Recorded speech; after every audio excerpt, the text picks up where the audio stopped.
Dali na kami sakay guys sa coach. We're here na again. Festival trading.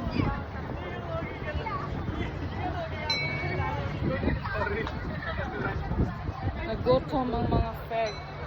So, naghahanap ng pagkain na.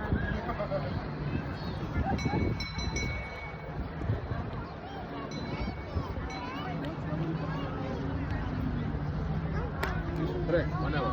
Yeah, nga. Then after. 750 days. No, I mean, the interval. Yes, check. Yes, this one private. Ah, okay, sure. 1 hour din pala yung break. Kasi nga iftar.